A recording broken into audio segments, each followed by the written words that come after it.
Mapagpalang umaga po sa inyong lahat, mga kapatid. Ito po ang inyong lingkod, si Monsignor Father Jaime Vicente. Isa po akong exorcist when I was 8 years old. Bata pa lang po ako, ginamit na po ako ng Ama para po maging kasangkapan niya na magpalayas ng mga masasamang espiritu. Sa panahon po ngayon, mga kapatid,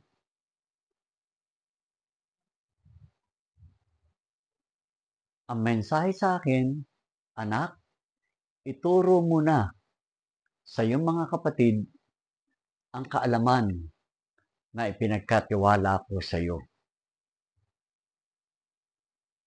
Sikapin mo, anak, na mailapit mo silang lahat sa akin. Kaya nandito po ako sa inyo, harapan mga kapatid ko. Hindi po ito aksidente, mga kapatid. Isang magandang mensahe po para iparating ko sa inyong lahat na lahat po tayo kaya naging tao dahil ang misyon, magamit tayo ng Ama sa lahat ng bagay ng kanyang ninanais na mangyaring mabuti dito sa ibabaw ng lupa. Nawa nasa inyo po lahat yan. Kung gusto nyo po, mga kapatid, na maglingkod, kaya nga po ipinagkaloob sa atin ng Ama ang kalayaan ng ating pagpili. No? Yung ating free will. Kasi kaya mga kapatid, no? Sandali po. Medyo nangangawit lang po ako.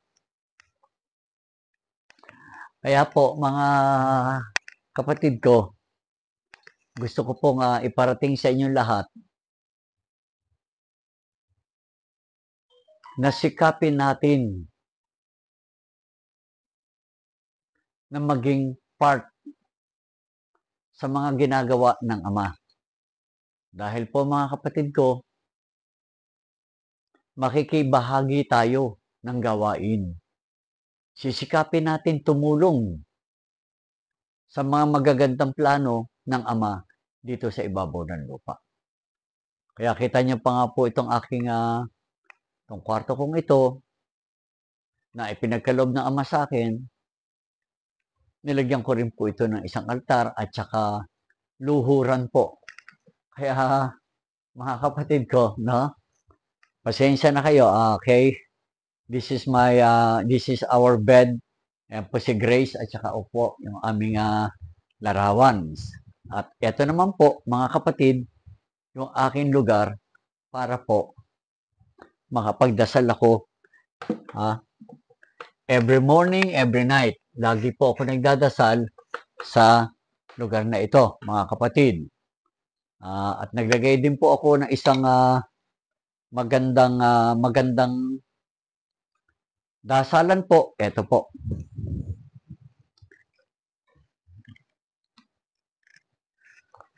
Ito po yung aking munting dasalan. Yan. Munting dasalan po. Mga kapatid. Kaya natutuwa po ako sa aking tapat na paglilingkod kay Ama.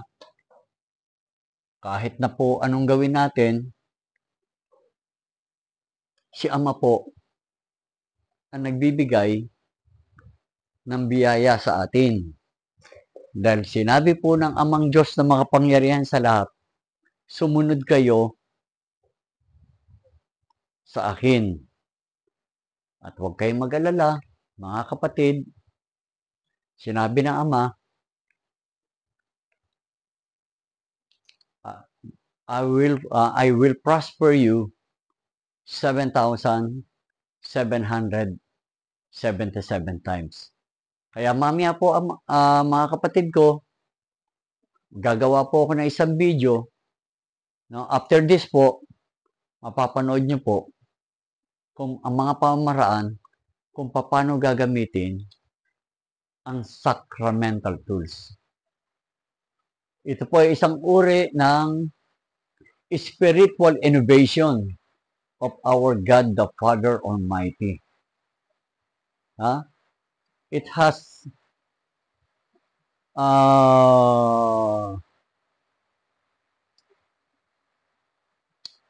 greater quality. It has a greater quality. Mga kapatid ko, ako po buong pusong nawa kung nagustuhan nyo ang mga video po na i-upload ko sa inyo, please po, i-check nyo lang po, mag-upload lang kayo, i-ano nyo lang po. Pasensya na ko, hindi tayo sanay dyan. Mag-ano lang po kayo, para ma-update po kayo, pakipindot nyo lang po yung notification bell. Kung magsusubscribe po kayo, lahat po ng mga nagsusubscribe sa akin, mga kapatid, ipinagpe-pray ko ito habang ako'y nabubuhay. Pagpalain po kayo ng Diyos Amang makapangyarihan sa lahat. Sa ngalan ng Diyos Ama, Diyos Anak, Diyos Espiritong Banal. Amen, Amen, Amen.